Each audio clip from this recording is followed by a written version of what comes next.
C10 Talk, episode 111. Chris Hamilton. Who?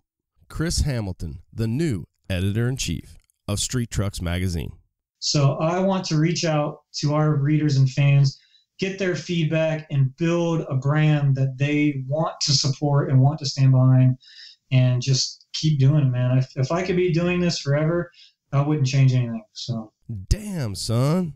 Whether you're looking to replace your original steering, update those old brakes, or improve your suspension and handling, Classic Performance Products has got your classic truck covered.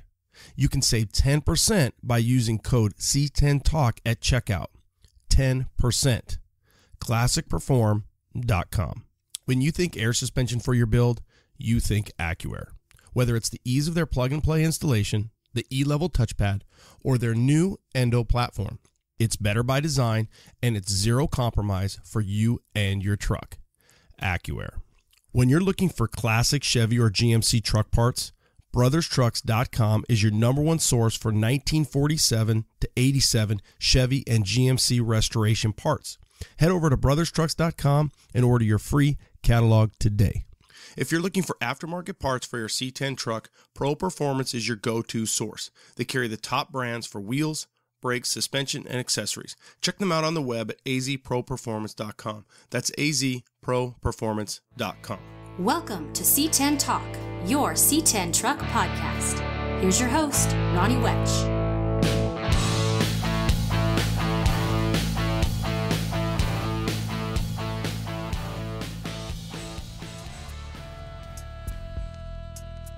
Yo, what up, C10 Nation? Little 111, Chris Hamilton, editor-in-chief.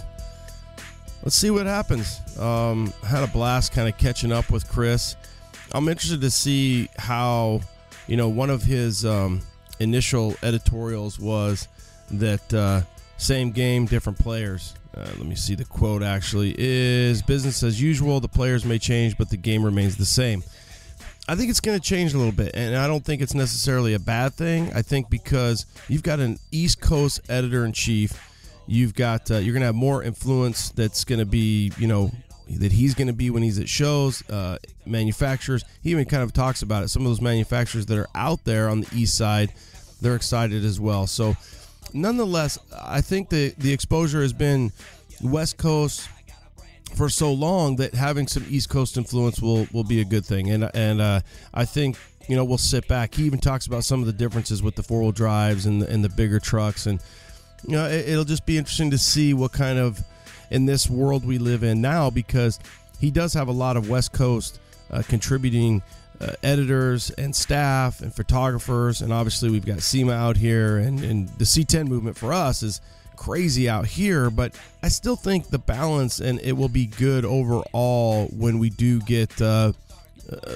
good blend of East Coast, West Coast, and Texas right in the middle, and what they do and their influence as well. So it'll be fun. Sit back, enjoy the ride.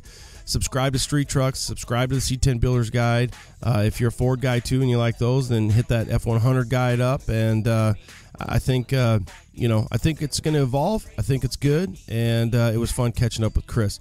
One of his quotes I thought was really good in I think it might have been his last editorial. No, it was just the one before.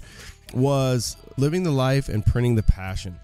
That literally, in my mind, did summarize kind of our interview. That he's pretty passionate about it. He's fired up, and what else could you ask for in a new editor-in-chief? And I'm sorry to see Kevin go. I mean, I love Kevin. He's a good dude, and he always took good care of us. And I think when Jason left and Kevin came in, it was a little bit like, whoa, what's going to happen? And Kevin, picked up and did what he did his own spin on things, and Chris will do the same. So, Chris, thanks for taking the time to sit down with us. Now, Thursday night, we recorded on Friday.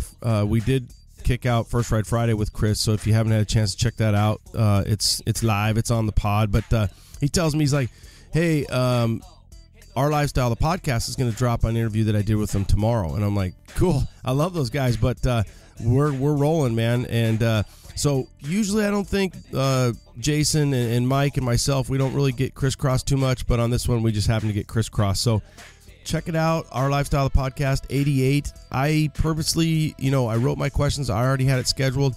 I hung tight, and I said, you know what? I'm not going to listen to their stuff. Let's record it, and then we'll kind of see the difference. I kind of wanted to see. And I did end up listening to their pod after I recorded with Chris. Some stuff's a little different. Some stuff's a little same. So you can check it out and you can kind of compare. I gave him a hard time. I was like, dude, if you want to go back down to JV and mess around, that's fine. But if you want to hang out, up here on varsity, then we're good to go. But we joked, and it's always a good time to give Jason and Mike a hard time as well. So they're great. And again, they're East Coast, so it's good to have that blend and kind of see that difference. So we'll find the balance, and the C10 Nation, the C10 movement, the truck movement, it'll all be positive stuff. And it's good to get all that exposure. Speaking of exposure, 2 years ago I did SEMA 10. So I thought C10, SEMA 10, yeah, you kind of get it. Well, then last year I did like crazy SEMA 23. So anybody who had a truck was going to SEMA, I reached out and I about killed myself. I felt like I did so many interviews, and actually I don't know, the numbers kind of weren't all that great because you guys were probably overloaded on so much content. So we're back to the SEMA 10. So I'm going to pick 10 different builders and interview them in preparation for SEMA 2018. Give you guys a little bit of a taste. It won't be a full episode at all. I'm shooting for 10 minutes, maybe a little. So if I'm shooting for 10, that usually means 15, but maybe a little more. And we'll put 3 to 5 on each one. So you're going to get probably 2 to 3 episodes of SEMA 10, and that will follow this episode. So getting everybody out there, but it's good for the builders and the manufacturers as well. So, hey, what's out there? You guys get to kind of get a taste of it. They get to, share their story, their build, what they're bringing, where they're going to be, and it's a good blend. So SEMA 10, you're going to see, again, 2 to 3 episodes that'll come up following this, and I hope you guys dig that. If you have a builder or a truck that you're just dying to find more out about, then reach out to me. Please send me an email, Ronnie at C10 Talk, Ronnie at C10 Talk. I already have a few scheduled today, and get this thing going because I'm going out of town and I want to have some content to work on while I'm out of town. Kids are on fall break, and then I've got a elk hunt with my son. So I'll be busy, but I'll get those SEMA 10 episodes out to you. Of course, I love catching up with those guys. Some people I know, some people I don't. So that'll be coming up. And then after that, it'll be like SEMA in review. I'll probably fit another guy in there. I've got a guy in mind that I'm going to push back because of the SEMA stuff. And then before you know it, we'll be at Dino. So it's a busy time. It's a good time. Please don't forget about Ben Zaccardi. Ben is Brian's son. If you go to our webpage, right on the front, c10nation.com, you'll see a GoFundMe. Ben is improving daily, which is amazing. And a lot going on with their family, a lot of stress. I believe they were as close as they could be to losing him. If you haven't heard any of the updates, he did go into cardiac arrest after he was he wrecked his motorcycle. So it was a trauma-style incident. And Ben is pulling through. He's kicking ass, and he is a freaking fighter, man. I love to hear it. The updates, he's got some pressure. It's called intracranial pressure, ICP. They're working through that. They're working on some neuro, and definitely not out of but he's fighting hard, and we're just here to help him. So if you can, hit up the link. It's right there on our homepage. Check it out, c10nation.com. While you're there, you can look at the GoFundMe, or if you're there at the GoFundMe, let's do it that way. Go to look at a shirt, and then if you don't even buy anything from me, which is fine, just drop $5 in Ben's GoFundMe. That would be really rad. So go for the gear, leave with the GoFundMe. I'm way cool with that. And that's it for updates, you guys. I can't think of anything else. Just don't forget that we got the Get Down November 16th. Get your hotel. That is the third and final leg of the C10 Triple Crown, which was Brothers, the C10s in the park, and then ending at Dino's Get Down. The new venue, so it's going to be a big surf. It can handle a lot more trucks than ever. This year's Get Down is going to be outrageous. I can't wait. Dino is working very hard. Krista's working very hard. His whole team is really kicking ass. So we got SEMA 10. We got some interviews coming your way. Stay tuned. Have a great week. Keep me posted. Stay out of trouble. Late.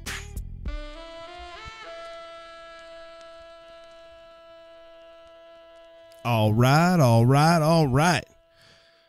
Chris Hamilton, C10 Talk, in the house, Street Trucks. Chris is the editor-in-chief of Street Trucks. He's also the brand manager of Street Trucks. He's new to the job, and I think we got like 4 mags under the belt. So pretty stoked to kind of catch up with Chris, get to know Chris. I don't really know Chris. We've had some discussions over the internet and, text back and forth, but this is good. And this is good for us to not only deliver, the editor to the C10 Nation, kind of what goes on what is absolutely our number one print magazine. Chris, thanks for coming on the show, and welcome to your new job, brother. Thank you, sir, man. I'm totally honored to be here. No doubt. So tell us about Chris, man. I mean, what do we need to know about the new editor-in-chief of Street Trucks Magazine? What's behind the scenes? Straight off, I'm just a normal dude. But Street Trucks Magazine, man, I took it over a few months ago, 6 months ago maybe. We've got 4 issues out now, and I've been following this brand since I was a kid, and I'm a huge enthusiast of the industry, and I've been in the industry since I could drive. Nothing but pride on my side, having the ability to take this over. So how'd that work out what were you doing before? Directly before this, I was just running a company doing web development and digital marketing and all that kind of stuff, graphic design. That's what I went to school for, is graphic design and web development. And so I was handling a bunch of accounts that way, doing all different types of marketing and stuff for truck shops and different brands, from workout stuff to all kinds of different brands.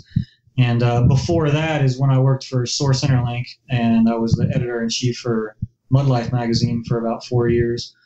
And before that, I was just the art director for it. But so how does that feel when you get somebody reaching out to you from Street Trucks or from, I think it's Engaged Media, a parent company, and says, hey dude, would like you to submit an application for the new editor-in-chief for, of Street Trucks? You're like, dude, who's effing with me right now? Like, there's no way that this is really happening. Yeah, pretty much. I definitely didn't think it was legit. So the way it worked out was, I just got a call from a really good buddy of mine, Eddie Sabreco, and he said, hey, I got a call from someone in corporate for Street Trucks that they're looking for someone to help out with editorial.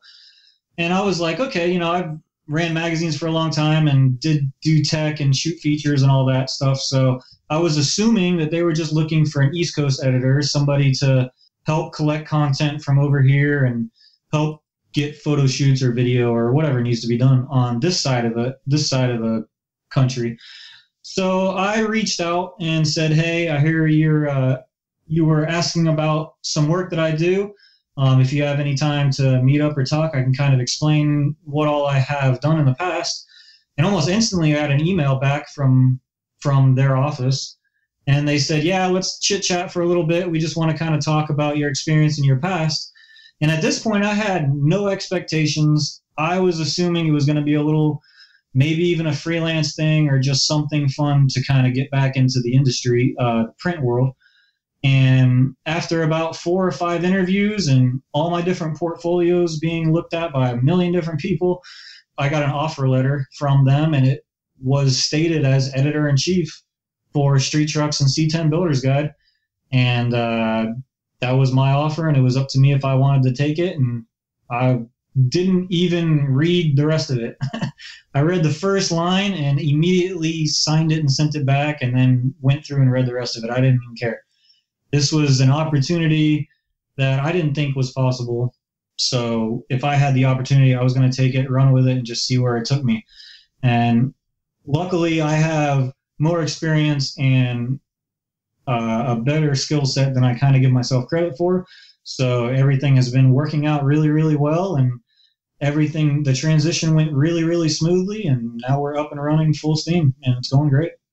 It's good to hear. I mean, I assume that it was very intimidating. So you are, you're stoked, right? The coach is calling you in. You're going to start, the game on Friday or Saturday. And next thing you know, you're like, oh, shit, I'm the editor-in-chief of Street Trucks Magazine, and I've got to get a mag out. And they're telling you, and I almost assume that first 3 books, if you will, magazines that you had to get out because you're taking content from somebody else that has, been laid out, and you're really relying on your staff to assist you and get you up to speed. Yeah, exactly. You couldn't have said it any better. I was totally shocked and completely thinking that I was up. I related it to baseball as well because I'm a big baseball fan. So I related my past experience as minor leagues, and I even told my wife, I was like, you know what, this is like the big leagues. You're essentially getting called up to the big leagues.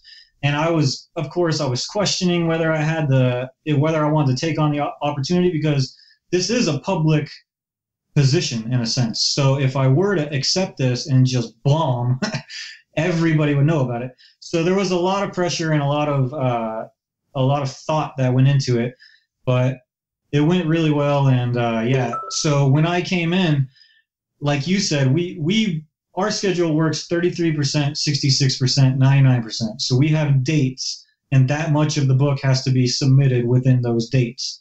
So when I came in, it was already at 66% date, and we only had about 40% of the content available. And there was no additional content on the servers. There was no additional content anywhere. So I essentially had 2 weeks to create 60% of the magazine and submit all the content. Luckily for me, our guys, our staff and the crew that works with us, from John Mata to Mike Self and all these other guys, John Hansen and Brandon and Grant, all these guys are so passionate about what they do, and they love this brand so much that I made a couple emails. I sent a couple emails basically saying, I've been following you guys forever. I have a lot of respect for what you do. I have a lot of respect for the brand. I'm not coming in here to change it. I know this brand is strong. I know this brand has a great following and a really good direction.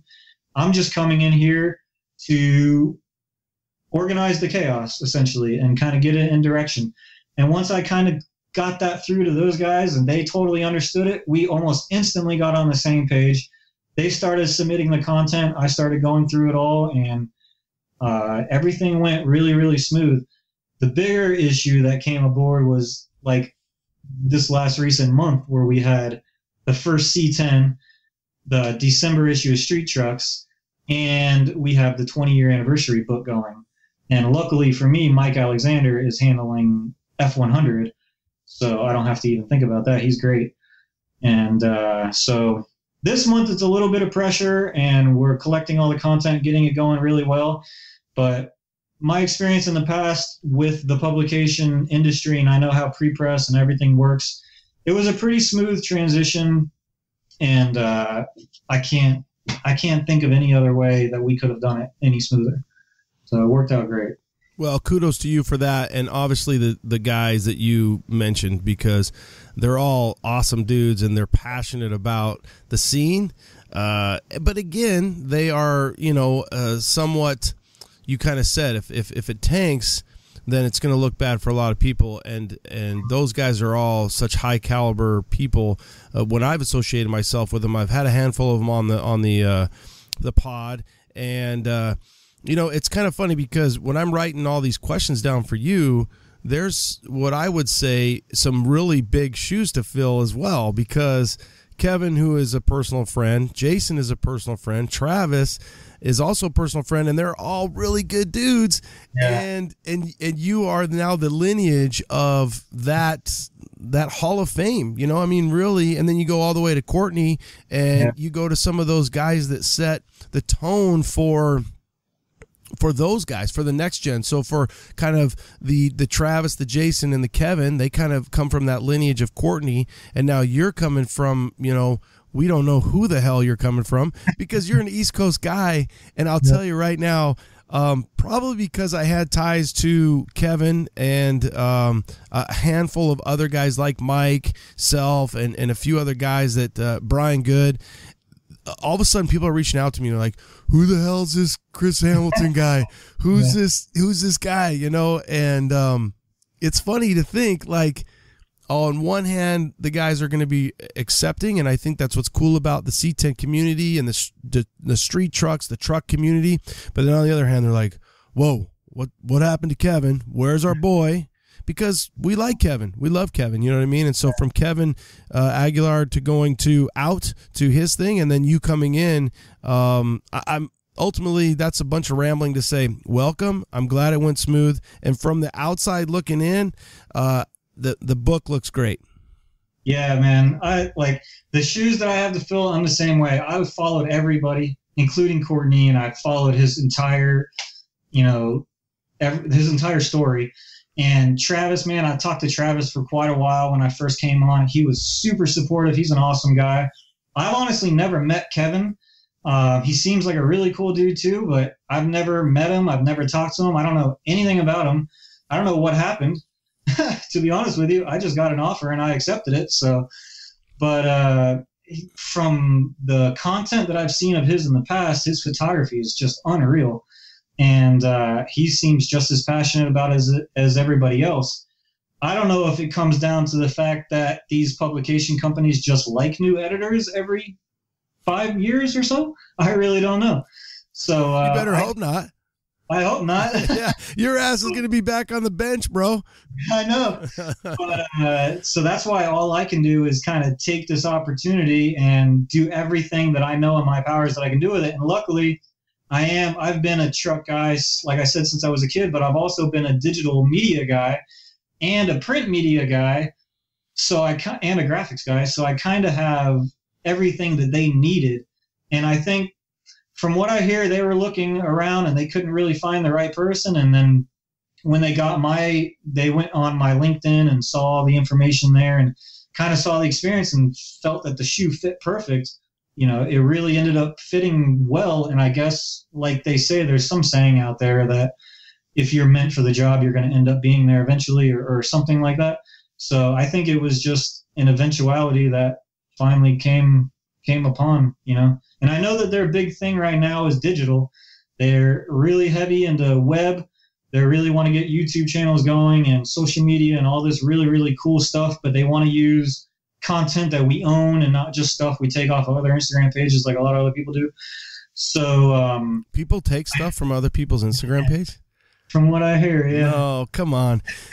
You said something that was kind of cool. You said the shoe fits, right? And it's cool because I'm sitting here saying, well, you've got really big shoes to fill, but that's a great way of saying that those shoes are there, right? Those, in my mind, those are like number 3 Jordans because that's my favorite. Like, I love those things, right? So, but it's only your shoe, man, that matters. So your shoe fits and you manage your team, and then we're all going to sit back and say, dude, sweet, Chris is kicking ass. You know what I mean? Yeah, definitely. And that's a big thing that I want to try to get out there is we don't have a whole lot of we don't really get a whole lot of feedback from the readers on the direction that they kind of feel like they would like to see the magazine or different opinions about things that we've done in the past or whatever. And I would love to get that kind of market research or feedback from readers and kind of say over the last, 3 to 5 years, what have you guys thought? I'm not saying that we're changing anything, but just, what did you guys think? Or what do you think moving forward? Or I want to make sure that this is a brand that the enthusiasts and that the readers and everything feel that they can be a part of rather than just something that they feel represents them, I guess, in a sense. When you find that, let me know because I'm with you, man. I struggle with that myself. And sometimes I think I only have enough time to think about going forward versus stopping and listening as much as I'm constantly trying to make sure I've got my next interviews planned and keeping kind of a pulse on the scene, which your magazine is a big part of my pulse. But for me, the shows is where I'm able to really interact, talk to, somewhat listen. I wish I was a better listener, but I'm a better talker sometimes, I think, than I am a listener, and that's something I've worked on, especially from doing this for over 4 years, is just listen. You know what I mean? Listen, and going to the shows, and I think you guys will get a lot of good feedback from that and in interacting with, the reader, the builder, the sponsors, right? It's all part of it. It's one big intertwined thing, kind of working its way to your print, to your book, to your final product. Mm-hmm. Yeah, 100%. I agree with that totally. And we do, nowadays the biggest problem, or not the biggest problem, but one of the problems is there's just too many ways for people to communicate with us. So like, no matter what device I go on, we have multiple messages from multiple people, and to filter through the ones that are just looking for praise, that are over to the ones that are kind of have some kind of substance, over to the ones that are just spam, essentially. It just takes a long time to go through it all. And I think that these kind of interactions, it seems like, are really beneficial to feedback for us. Even though it's just me and you, I'm going to get a lot of feedback from this based on people that hear it. And then just talking to you for more than 10 or 15 minutes on the phone, we get a lot of good idea because you have your finger on the pulse of it. So I get a lot of good ideas from what other people are telling you, and that comes to me. And just the more of this stuff that we can do, the more communication that everybody can do, I think the better it is all around. And sometimes people don't like the fact that it takes a couple days for us to respond to them. But unfortunately, there's a big market out there, and we try to do it as best as we can. But there's a lot of ways to contact us. Yeah, I think for me, in my real job in the fire department, we have what's called the incident command structure, and that's kind of like I could see for you, and is like, okay, I have people, I have Grant over here, I have Mike over here, and I have Ronnie here, and you have all these people spread out. You have Jeremy, I know you and Jeremy, and Trey 5, he's a big part of the tech, definitely the tech. And you're like, hey, quick calls. What are you hearing from your people? Okay, boom. Because I got 64 emails just this morning. I don't. I'm just saying for you. It's like, and so I can't possibly spend that much time. I would love to, but just trying to keep a pulse on the movement, on what's going on, and we could kind of look at history too, which is really kind of. I hate to be, I don't know, just to think, well, I automatically know what's going to happen, but we're so freaking predictable. It's like it cycles. So I think the CK movement is definitely going to be, it's going to come in, it's going to come up, it's going to make its way. It just, I feel that. The crew cab movement, the dually movement, the different truck than just a normal mini little S10 or the C10 short bed. No, granted, the high level C10s, a second gen, a third gen square body, stuff like that, a high level short bed slammed C10 truck is always going to win, but that's also some high dollar shit. Whereas a guy can go find a crew cab, a dually, a 1-ton, a CK, and it seems like that's the money and the availability tends to push the movement.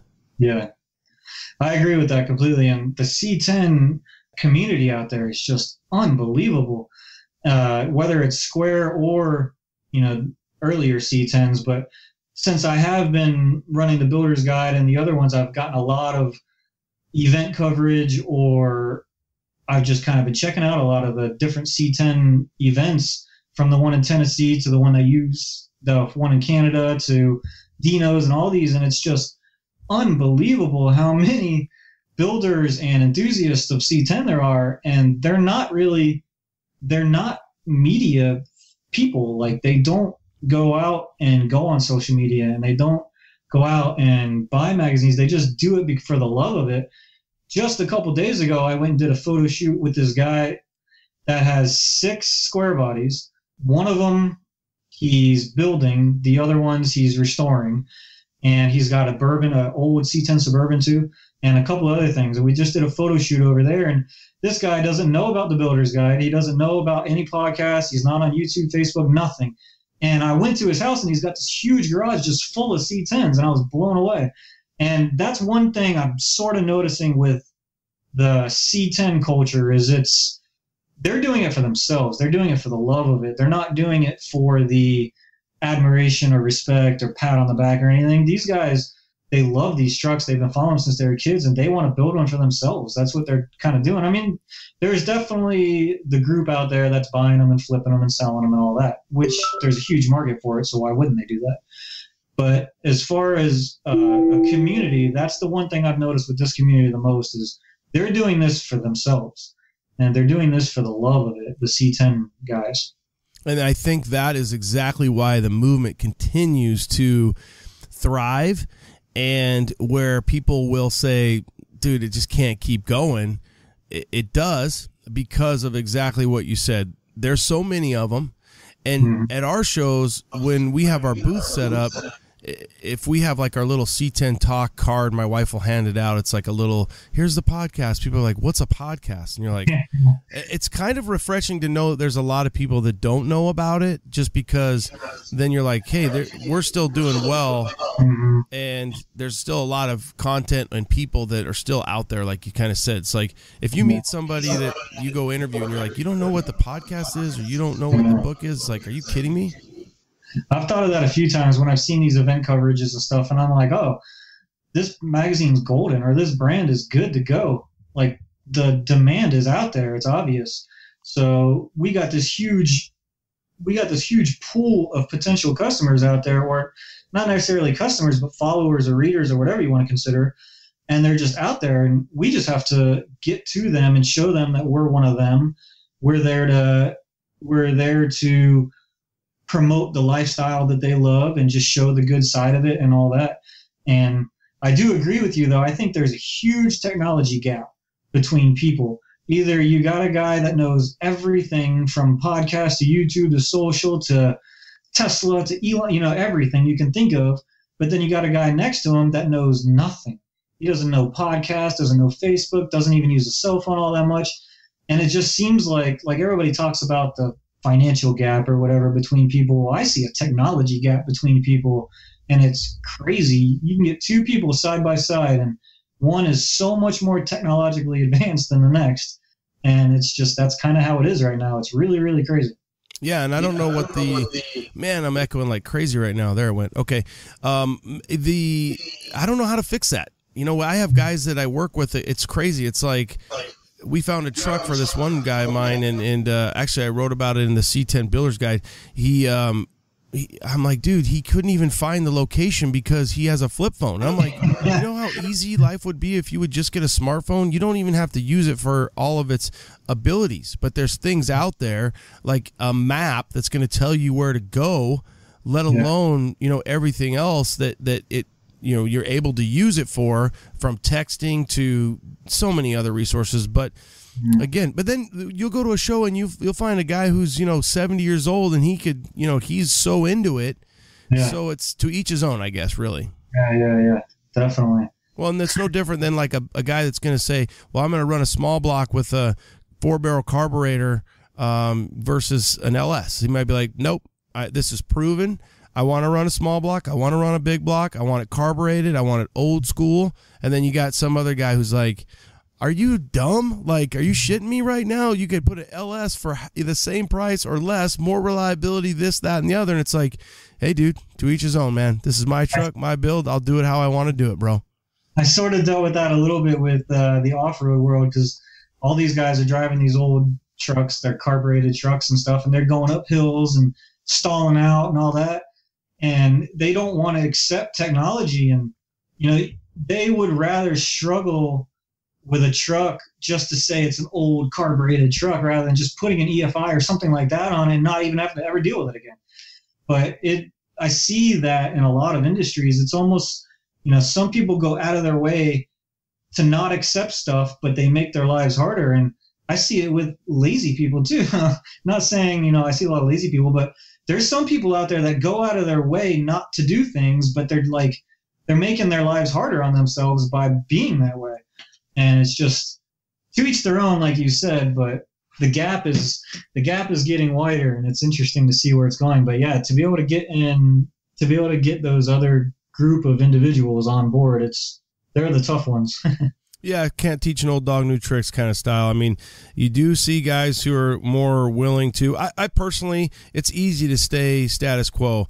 I personally try to challenge myself sometimes to struggle through something and say, okay, if I can do this on the front side, it's going to be a pain in my ass, but it's going to provide me a lot of ease down the road type deal. So, well, What's the difference, man? East Coast, West Coast. How do you feel, or how do you perceive the West Coast guys?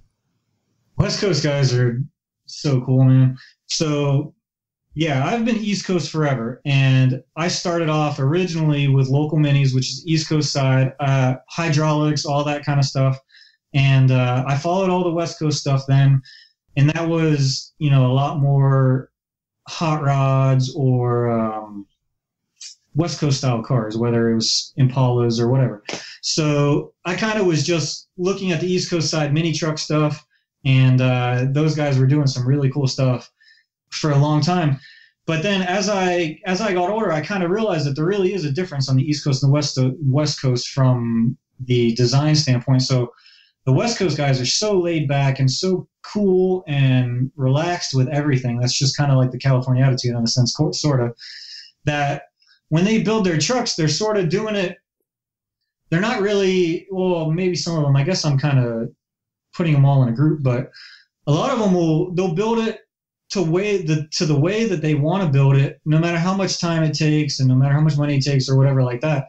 And on the East Coast, I see a lot more, let's get it done for this show, whether it's done or not, or let's get it done for this event, or this is as good as I can get it for right now, or this part is available now, let's just go with that one rather than waiting.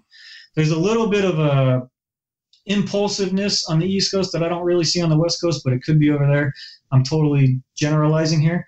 But as far as the truck styles themselves, the biggest difference I see is in the lifted truck industry, sort of. The East Coast is doing all these skater style trucks, big, crazy coilover Plan B style suspensions with 26-inch wheels or 28-inch wheels with these thin tires. And the West Coast is still sort of on the other side of that with all the like Lund style accessories and thicker tires and Mickey Thompson style wheels and tire setups and bolt-on suspensions and all that kind of stuff. Like we just did the pumpkin truck and then the crazy Toyota, the color changing Toyota that was in street trucks. Those are all West Coast style lifted trucks, and it's slightly different than the East Coast style lifted trucks. And that's kind of as far as the truck industry, that's sort of where I see the biggest difference. East Coast is, super clean body, crazy custom coilover suspension, big wheels, thin tires. West Coast has their style of beautiful bolt-on suspensions, big crazy bolt-on bumpers, all the rack lights that go on top, all the Lund accessories, either wrap or paint, something cool. And then Mickey Thompson style wheels with a thicker tire. And there's a big difference there. I love both styles. But as far as like the full-size mini truck stuff, I do see a lot on the on the West Coast. There's a lot like the Team Billet style trucks, to where they're the modern trucks, big giant wheels, superchargers. They're even doing these really cool custom coilover static drops where they're having like angled coils over the step notch. I don't know if you've seen these or not. Really, really cool setups. That's getting really big and popular on the West Coast, and I don't really see that a lot on the East Coast. But as far as like full plate chassis and C10 builds and all that kind of stuff, I feel the East Coast and the West Coast are, pretty much on the same page with that. The styles may differentiate a little bit, but everybody over here that I talk to talks about the same parts and the same manufacturers and the same chassis, and they're kind of on the same page. I'm sure West Coast has probably gotten there a lot quicker. But I think that as far as that side of the industry is concerned, we're pretty much on the same page in a sense. Do you ever think, I perceive things as going west to east. Do you ever have any style that you've kind of caught that you said, hey, this is kind of an east to west style? Maybe more so in like a C10 versus like a four-wheel drive? In a C10? Well, maybe the four-wheel drive, I actually kind of think that will be a little bit of a phase two. I think so, where too. We've been low for so long that we're going to go, things are going to start moving up a little bit. Yeah, I think it's going to go the opposite side for us. I think over here there's every red light, there's a lifted truck with powder-coated suspension, and whether it's American Force wheels or Specialties or somebody's, they're all over the place down here. And I know on the West Coast, I was just over there, and I was there for a week in Anaheim And I went to Huntington Beach and all these different places, and I didn't see a single lifted truck anywhere. And not even like a bolt-on lift, nothing. And but at the same time, I didn't see a lot of customs over there either. So I don't know. There may be a difference on the West Coast with daily drivers too, which I don't really know the market on that. But I do think that the West Coast is going to start seeing a lot more coilover 4-link lifted stuff with clean bodies and newer modern trucks with clean bodies, no paint, no wrap, no nothing. From the frame down is all aftermarket, from the frame up is all stock. And I really think that whole industry came around from the mega truck industry that was down here, because Rob from Plan B, that's kind of building all these trucks and making them really, really crazy and getting a lot of exposure, he was originally doing that almost the exact same suspension setup for 2.5-ton trucks, mega trucks. I kind of see now that it's sort of been perfected over here, there's so many trucks out there, they've been on the road for so long that clearly the engineering is done well. I think the West Coast will start seeing more of those style trucks, and I think the East Coast is going to start seeing a lot more classic bagged, whether it's C10s or F100s or whatever. You just said like 2.5 ton. What does that mean to, like, when you say 2.5 ton, what?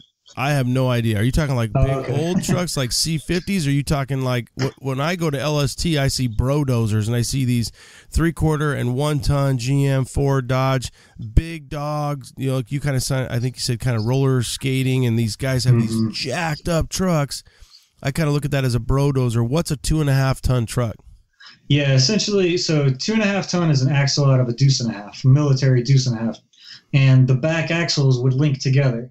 So you could use those links as your pit or pinion brakes. Instead of linking another axle to it, you would put a pinion brake on the back side of it, and that would stop the axle. So what these guys were doing was taking 2.5 ton axles out of military trucks and essentially just swapping out the 1 ton, putting in coilovers and 4 links and drop transfer cases, and everything from the frame up is all factory. Yeah, and I'm sure that it's the same vehicles that you're talking about. They were really popular for a few years there, and people were building them like crazy. But then it turns out the military decided to stop selling 2.5 ton axles to the public. So I know that the axles are a lot harder to come by, and like with a lot of industries, mini trucking, I saw there, a lot of it happened once these guys go out there and they start buying the brand new truck and now they're going from 2.5 ton to 5 ton axles. So they're buying a brand new 2018 truck, putting 5 ton axles under it with brand new wheels and tires and crazy powder coated suspension. And they just get these trucks to where they're so unrelatable to the normal guy that I don't know if that hurts the industry or not, but the industry just started going down once we start seeing all these super brand new, modern, almost monster-looking trucks coming out. And so, yeah, that's a 2.5 ton truck. You take an axle out of a military truck and stick it under 1 ton. Well, that clears it up. I'm almost like seeing Bigfoot or some monster truck, because I do see that transfer case being dropped so low, and then obviously they needed that big ass. So a 5 ton, is that something they're getting out of a tractor, like a tractor trailer, or where are they getting a 5 ton axle from? Yeah, it's just a different military truck. Yeah, 5 ton axles. And I think one of the reasons why that made that industry work was because somebody figured out that you could buy a tractor wheel barrel, just the barrel. You could buy those from like Tractor Supply in 24s, and guys, anybody with a CNC machine or a plasma cutting machine can cut out a center with your bowl pattern, put the little blocks on the table to make sure it's at the right offset, and then weld it in there. And then you have a 24-inch wheel with your bowl pattern, and you can just go out and get a 24-inch tire and put it on it. So most guys would get tractor tires to make them handle better, but realistically, you could build your own 24-inch wheel and put it on these trucks and just drive them around. And there were some guys that drove them on the road. I know that there was a Jeep that was built in. It was built for Canada, but it was built in South Florida, 2.5 ton on street tires, and it had brakes on all four corners, and supposedly it was road legal, and it went up to Canada, so that might be up there somewhere. Yeah, I think the supposedly is who's doing the verifying the welds on these tractor wheels. Yeah, that's some slap dick in his garage is freaking. Yeah, dude, much. I those wheels are good to go. Take it to Canada. Yeah, I got my best guy Fred on it, and he put a good weld on it, and you're like, oh, okay, man. So I've seen some stuff, man.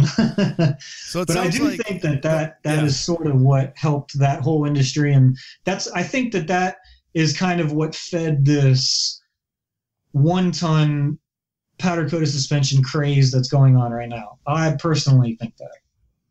Yeah. Well, I don't see like we're seeing that out here west side, so I don't see that near as much. And when I go to Texas, I do see some of the brodozers because they have so much freaking money. You know, it's these oil field guys that got a lot of money and they're brodozering around and they're cool. I just can't believe how much money they have in, you know, a truck. So every now and then, I mean, growing up in Arizona, we do see some really cool 4-wheel drive stuff, but I don't feel like, and I would say that I'm not in that pulse, though. If I went to maybe a different show, a show that wasn't just C10s or Chevy trucks or something like that, I might see more or be exposed to more tractor military craziness. I do think that we're going to see the square body movement. There was a lot of cool 4-wheel drives that our dads had, so I do see some of that 4-wheel drive stuff kind of kicking back up. Well, because, you know, we've seen a lot of lowered stuff for a long time. Yeah, I totally agree. And in the next Builder's Guide, we have a lifted C10 Blazer that is super cool, and it's not a skater style truck. It's just a standard lifted truck, black Blazer, really, really cool. It's got a soft top on the back of it and stuff. So I agree with you. I think in that whole off-road industry that I was in, square body was probably dominating that industry. There were so many 2.5-ton square bodies and 1-ton square bodies out there. It was crazy. I think that, like you said, the square bodies, not only everybody's dad owned one, so everybody kind of sort of wants one in that sense. It's a bigger truck than the older C10s. And everybody likes the big giant trucks, especially when they're laid out. And a huge benefit to it right now is you can really just go buy a square body cab and a title and have a finished product within a year based on your abilities. And the aftermarket is just so strong for square bodies that it's such a powerful player in the industry, you know? Yeah, it's funny when I talk to my friends, they're like, oh, I bought a Toyota this, and you're like, cool. And then they're like, it sucks. I can't find parts. Whereas the movement, the C10 movement, the square body movement, the Chevrolet movement is going to continue because parts are available, and you could still go a little bit to the wrecking yard. You can find parts, the aftermarket companies. We had completely got offline. I love it. It's totally, you know, we went to deuce and a halves to 5-ton stuff. I wanted to kind of get back on track a little bit. I do have East Coast, West Coast. You mentioned the Builder's Guide. What's your first Builder's Guide is coming up? I mean, that thing is like going to print like any second, I'm assuming. How's that going? How's that challenge been, you know, smacking you around? You've been kicking ass on that. What can we expect from the C10 Builder's Guide perspective?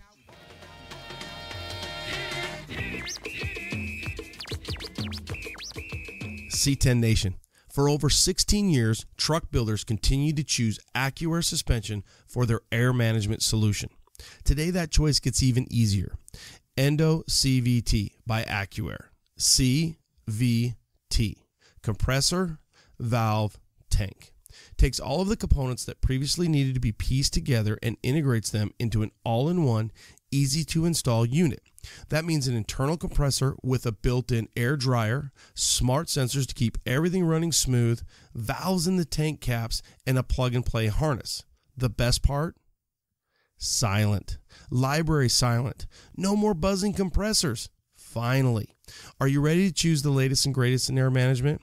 See it and try to hear it for yourself by heading to endo.accuair.com. That's endo, ENDO.accuair.com. Travis from Pro Performance here. I started this company over 5 years ago in order to truly do what I love. I get to help the C10 Nation on a daily basis with their builds and be involved in the C10 community. My goal is to provide the best customer service possible with product from the top companies in the industry like Chop & Block, Dakota Digital, AccuAir.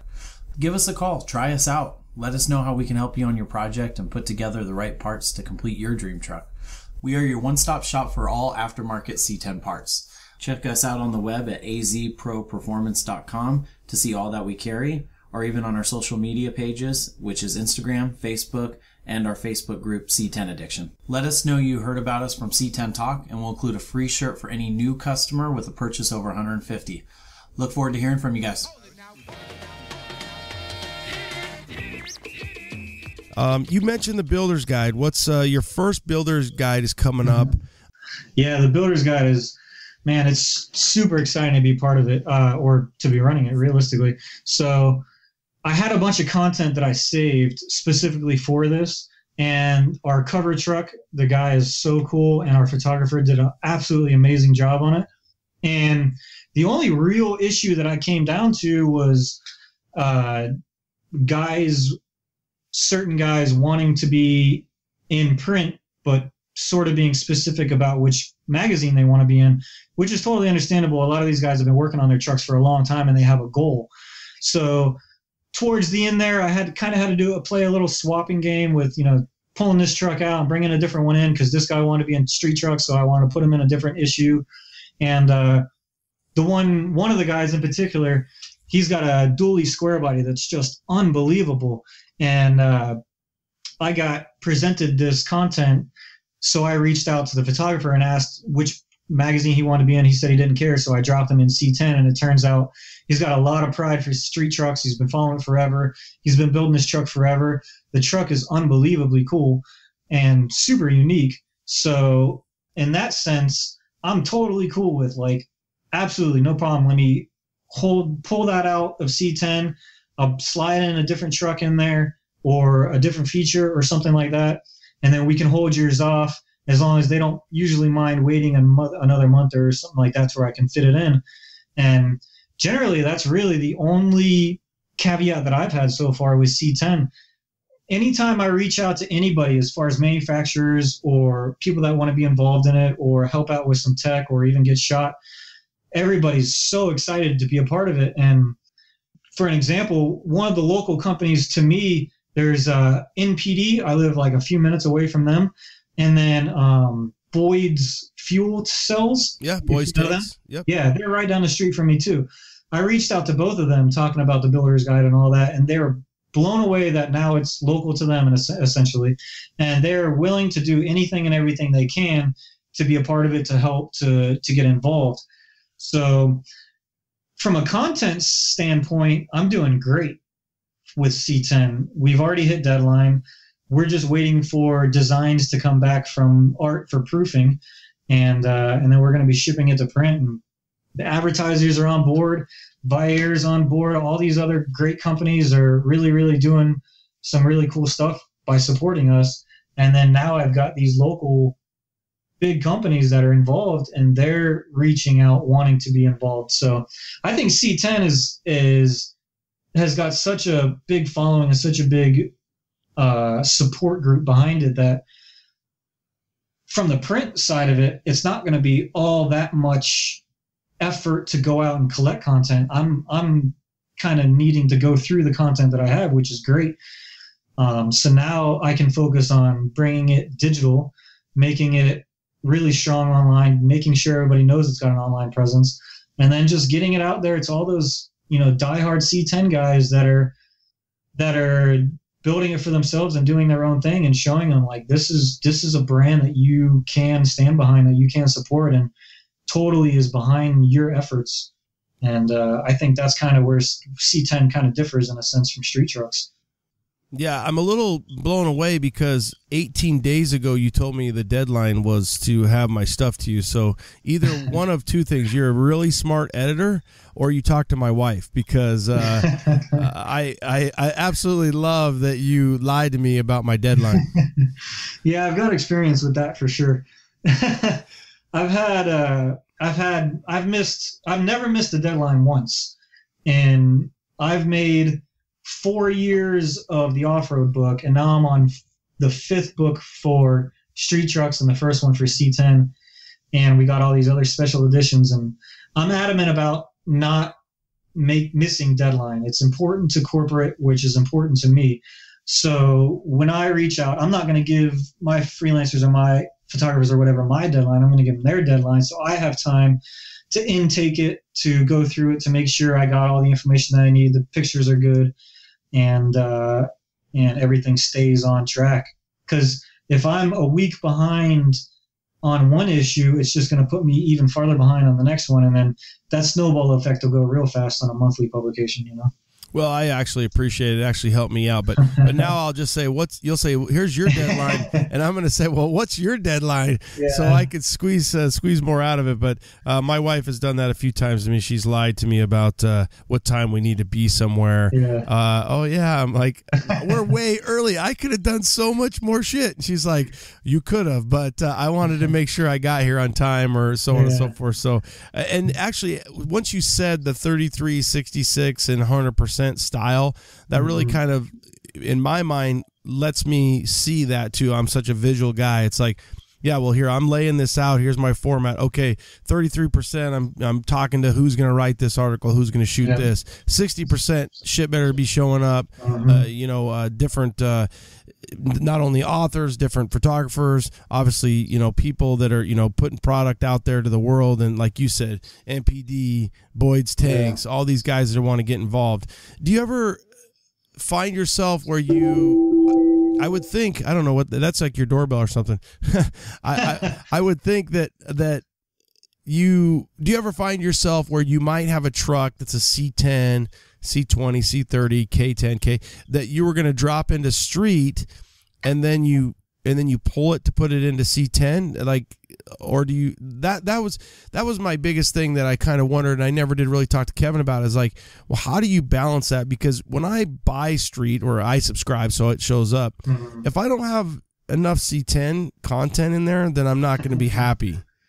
Yeah, I get that. And I've been seeing a heavy Chevy influence lately with the books, but I haven't really had any kind of feedback on that yet. But when I looked back at the last 4 books, 3 of them are Chevys, one's a Ford, and then the next issue, I believe, is a Chevy also.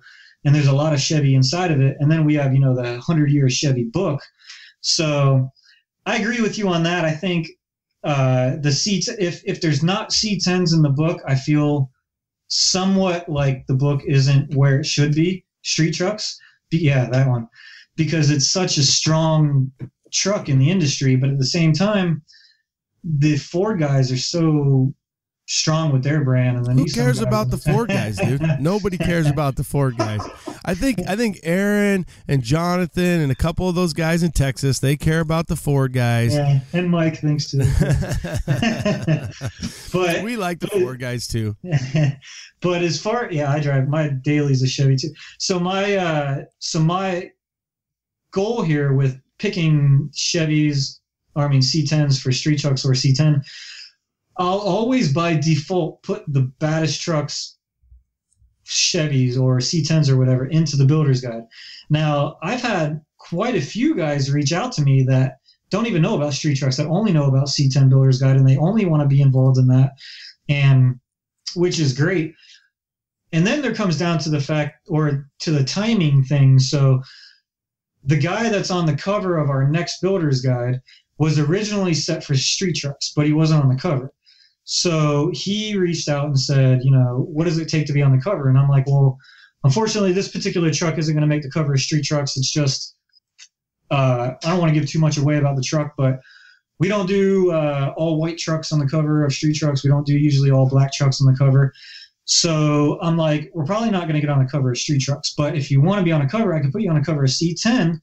It's going to be a little longer before you can get there. And it's not going to go to subscribers and all that stuff, but it's the cover of C10 Builders Guide. It's going to be on stands quite a lot longer. And he was totally into it, totally excited about it. And so that's one case where I brought him from street trucks to C10. I've done that a couple of times here and usually not had any issues at all. So that's actually my email, but it's my other computer, so I'm trying to. That's how many emails Chris has got since we've been on the show. So every time that doorbell rings, he's on one side. We went to set up the interview on one side of the office. He's got a couple different computers running, but yeah, I thought the UPS guy must be delivering more packages to him. But I'm like, holy crap. Hey, his wife's there. Chris just recently got married. What'd you get married, like 2 weeks ago? Oh, yeah, 2 weeks ago. Yeah. I didn't notice that picture at all of you back in the background. You can tell. He's sitting there, and his wife is not hard to look at. And there's a picture of her. I'm like, just sit right there. You're good to go. I won't even focus on your wife in the background. But so yeah, that's cool. So what? 2 weeks ago, you just got married? Yeah, man. 2 weeks ago. That's on top of 4 issues and going out to California. So, but everything went great, and the wedding was amazing. Where was the wedding? Beautiful. Out there in Florida? Yep, in North Florida. It's called Alachua. It was at a big wedding venue. I think the cool thing about that is if that's the norm that she accepted you in and you got married in that storm, if you will, then everything else is good. So when, a year from now when you're on your 12th, you're on your 20th mag, you've got the, this going, that going, Builder's Guy, this, you're like, babe, this is what you got into. Yeah. Well, she's actually a big part of it. She's handling a lot of the stuff. She's helped me with all the magazines, and she's a digital media person, web editor. So she helps out a lot with collecting content also. And she's actually spearheading the 20-year anniversary cover shoot that we're doing at Slamfest. She's interacting with all the truck owners that are going to come out there and making sure everybody gets there at the right time, making sure we have a boom lift ready and making sure the location's good. And she's doing all that communication while I can sit back and focus on other things. And it's a huge asset to me, and yes, so I couldn't be, she's really good looking, but she's also really smart and really motivated, and she loves the industry too, so it works out great.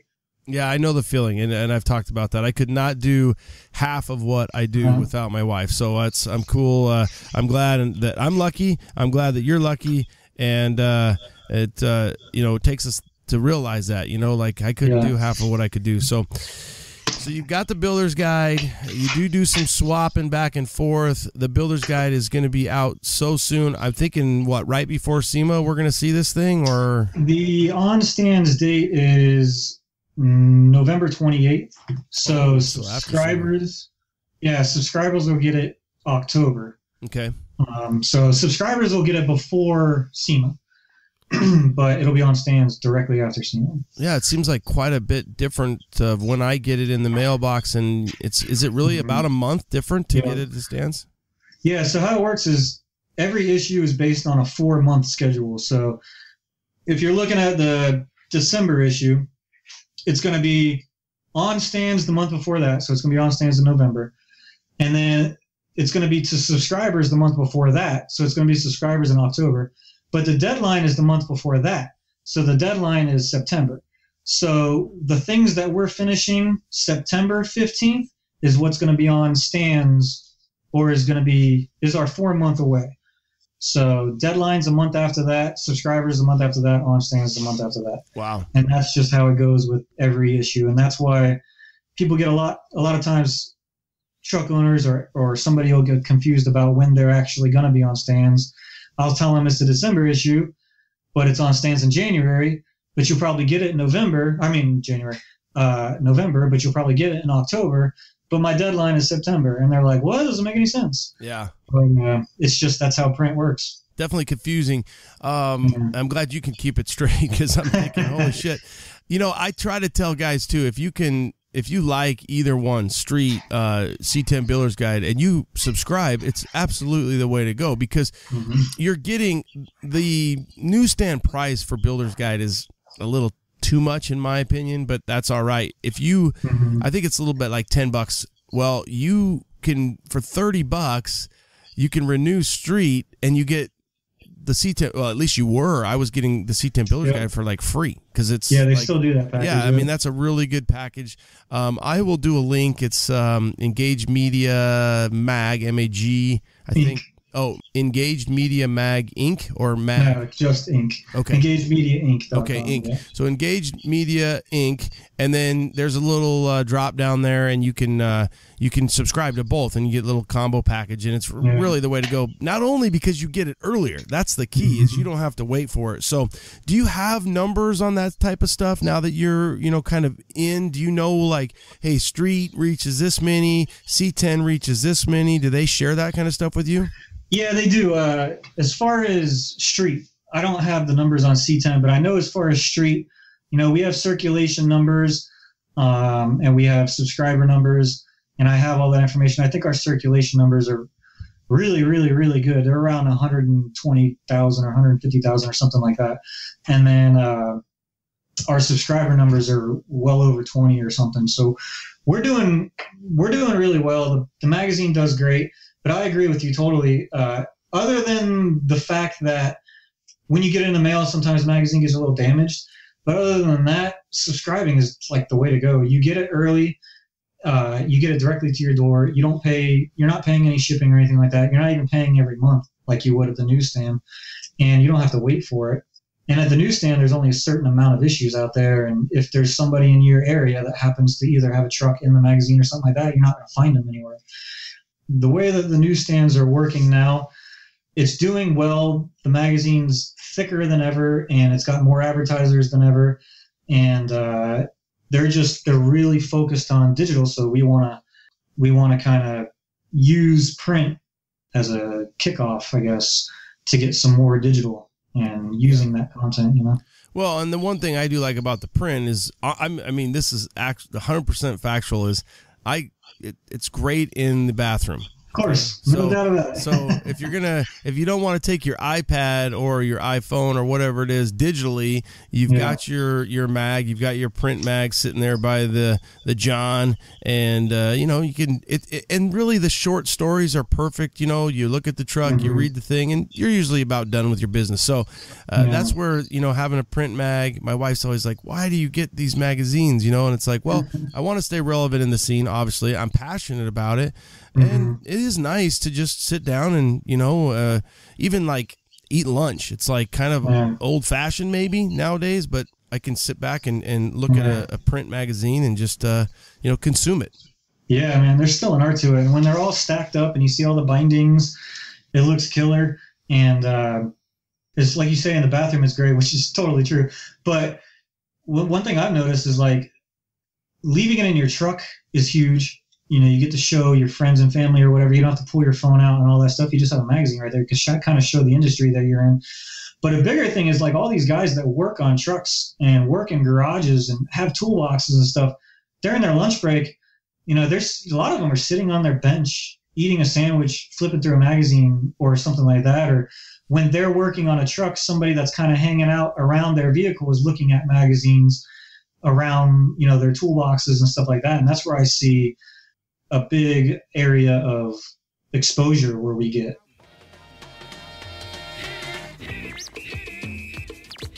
Classic Performance Products, CPP, has a few new products out.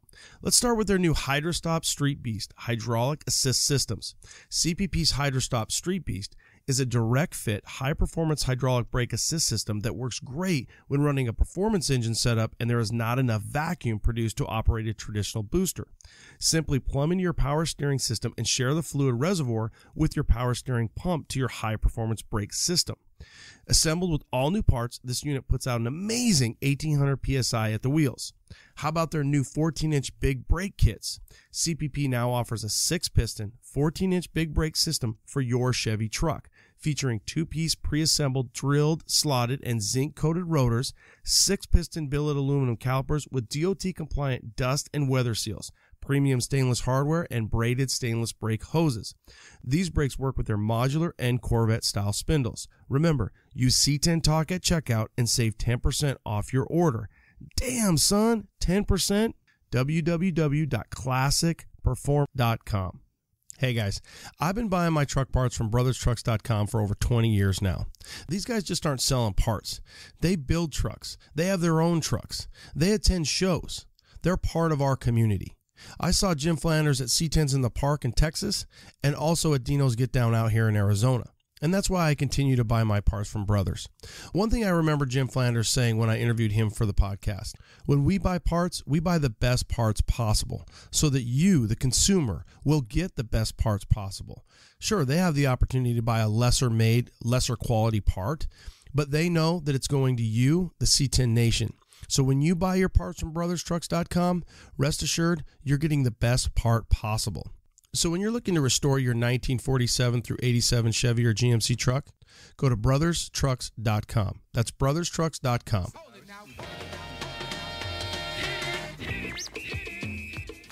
Well, I want to talk to you about your 20-year, but I had a quote that you had that I really liked, and you kind of just said that. I just want to kind of relay that. The stories behind the builds and all of the dedicated players involved drive us to document and share this amazing lifestyle with everyone who takes a minute to look. So if you have the time to take a minute and look, and you want to find out that story behind the build, that's what Chris and his team are, and obviously, I mean, don't take too much because that's my job. But I love delivering the story, and it was cool to read that when you said that exact thing is, hey, there's more than just meets the eye. We're going to get to know the builders a little bit. And, not only the builders, but obviously the aftermarket, the industry, and the movement, the truck movement. And I don't even know if it would be considered a movement anymore. It's more of just a lifestyle because it's been around a long time. And with that, you guys have been around a long time, and that segues right into your 20-year issue. Yeah. What can you tell us? Crazy. Well, first of all, I can't believe that I'm kind of in charge during the whole 20-year thing, but it's unbelievably amazing that I am. And luckily, I've been following it forever. And I actually have a couple copies of the very first issue, which is cool.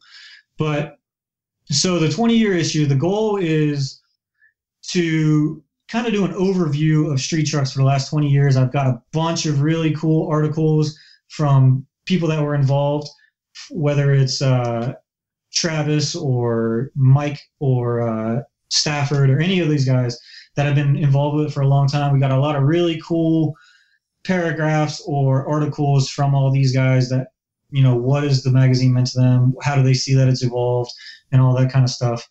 And then when I went out to California, I went through the archives and I was able to collect a bunch of feature trucks from way back in the day. And I'm going to use those in the book to kind of show the way that we were featuring trucks back then, the way that trucks kind of looked throughout over the years. And I even have a couple really old tech articles that I want to throw in there that I think people will kind of get a kick out of. And then one big part of it is we're going to talk with a few different manufacturers that have been around for 20 years or more, and events. So I have Vayer, which we all know is their 20-year anniversary this year also. So I went out to their office. We talked for a long time, came up with a really cool game plan to have them involved in it. And I have Vintage Air getting involved in it. We have Slamfest and Good Guys, because those have all been around forever.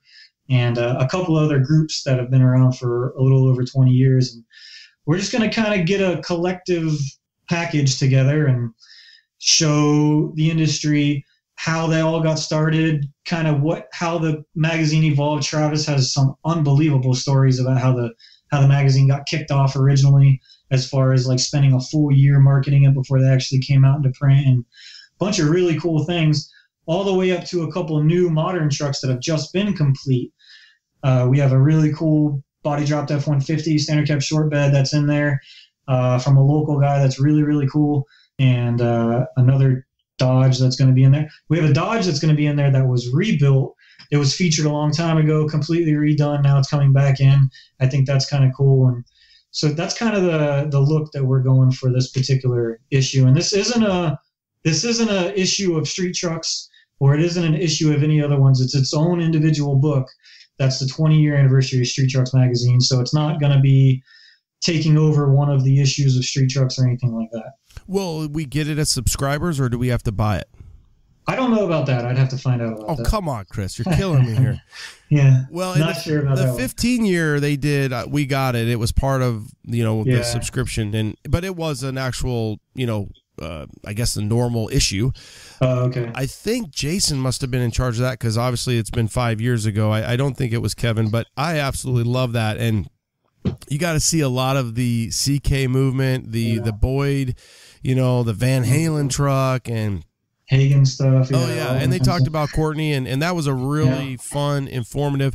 I would think that you would probably, like you said, you've been able to talk to some of the old editors and reach out to them, and that'll be a fun issue. I'm sure that's been a lot. What's the most challenging thing for you, from that perspective of all this that you have going on?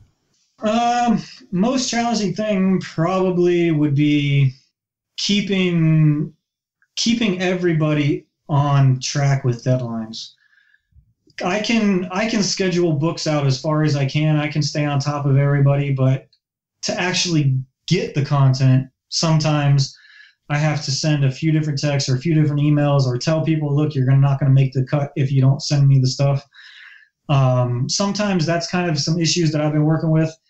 Aside from that, kind of one of the things that I'm working on right now is the ability to get out and travel more, to go to a lot of events. And I know that Street Trucks and some of the other books have kind of taken a little bit of a path of using freelancers or using photographers and not necessarily getting the actual brand out there to these events and setting up and making a showcase and actually being an entity out there.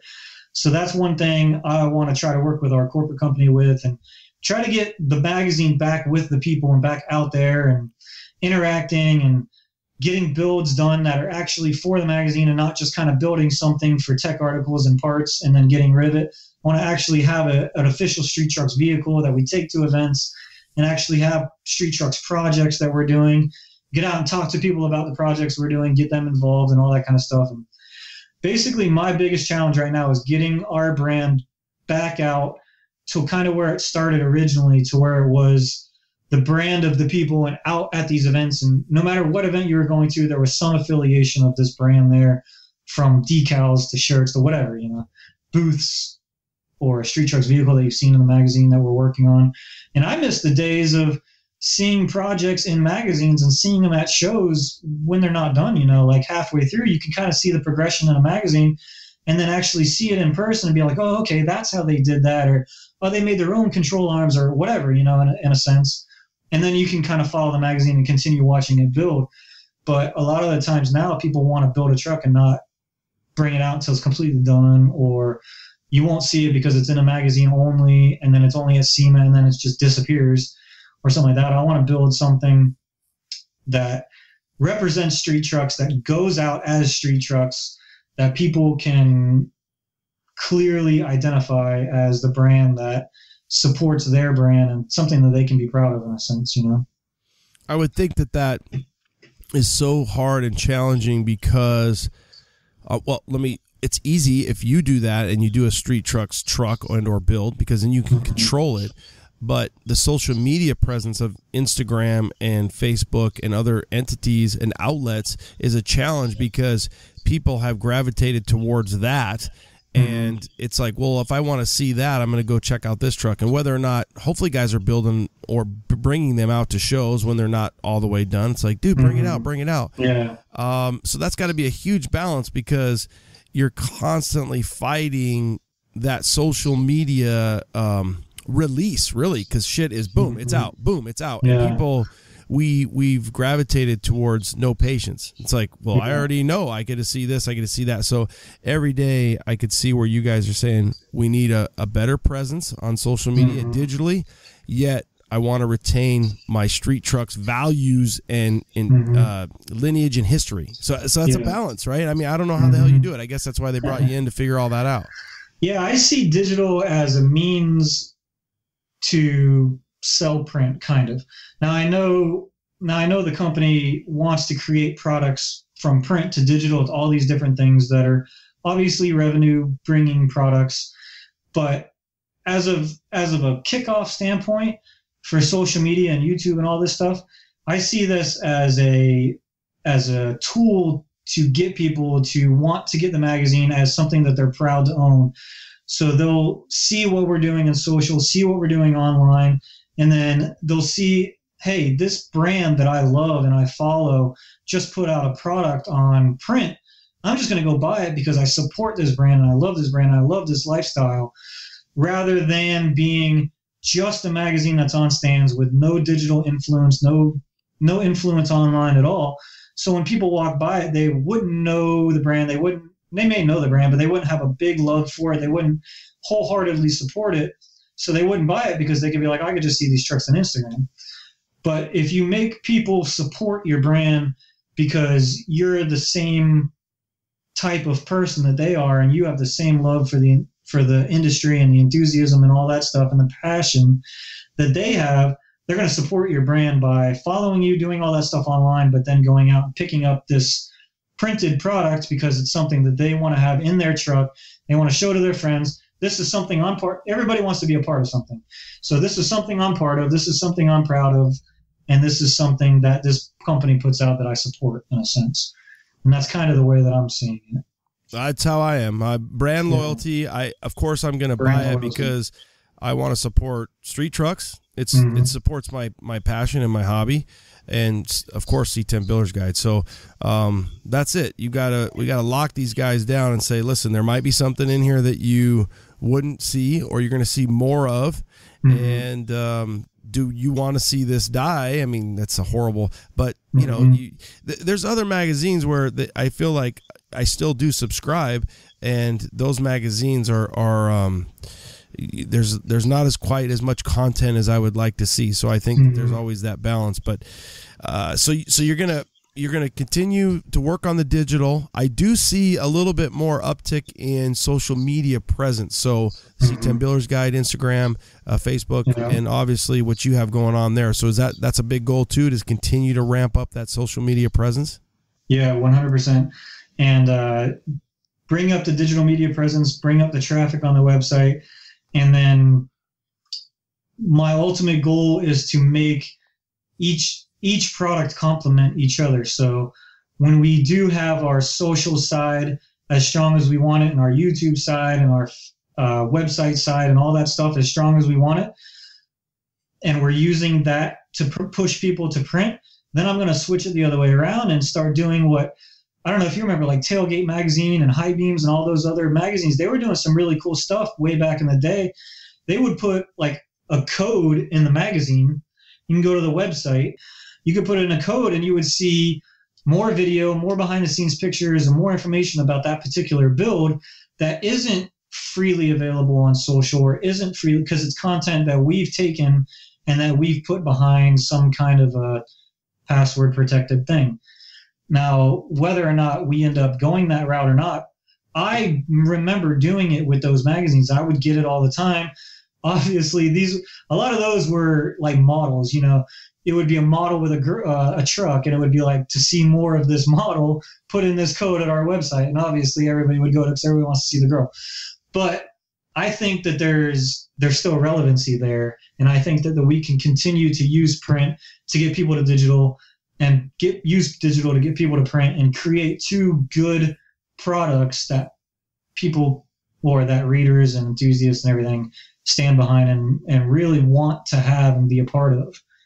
I know a couple other magazines are doing it differently. They'll put things out on digital first, see what does well in digital, and then put it in print, assuming that if it did well in digital, it'll do well in print. But man, it's just so hard for me to understand how putting something on digital first is going to help your print side, because people, I remember, you used to buy a magazine because you would see a truck in there that you don't know anything about and you want to know more about it.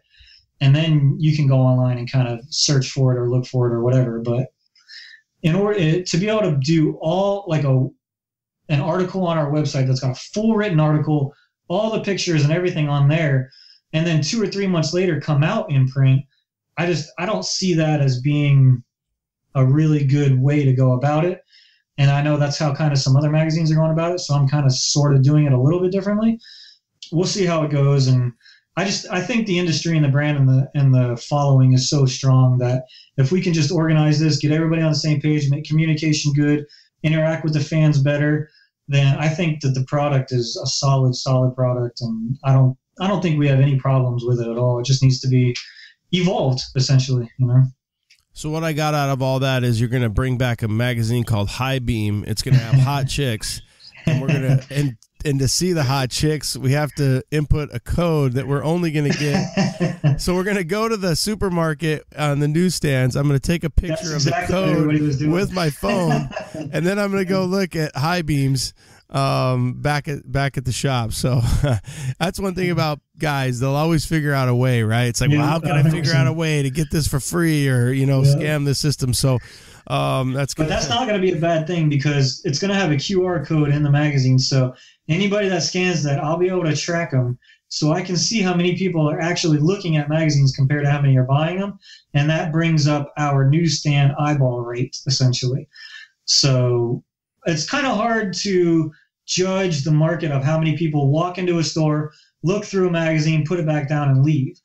But if you have a QR code, or you have some kind of tracking thing on there to where they'll scan it while they're sitting in the store, see the additional photos, or see the video that goes along with the feature, now I can track how many people are looking at our magazine on stands, valuable to digital products.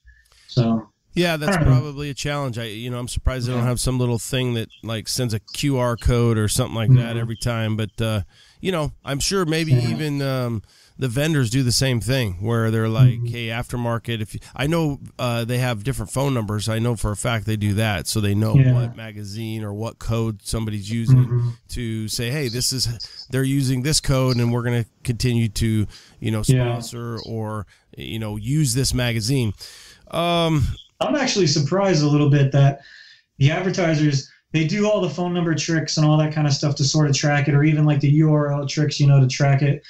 But in my opinion, like, why wouldn't every advertiser, now I know this is totally off the wall, but why wouldn't every advertiser have a QR code on their ad, and you would scan it and go right to that product? Online shopping is so powerful right now. Like, you flip through an ad and you see a wheel that you like, you can scan it, see it on your truck or something. That advertiser can track that, and then you can see it on your truck and then buy it right from your phone or something. I don't know. But you bringing that up, I never thought about that before until you just brought that up, that advertisers really should be using QR codes or something like that a lot more.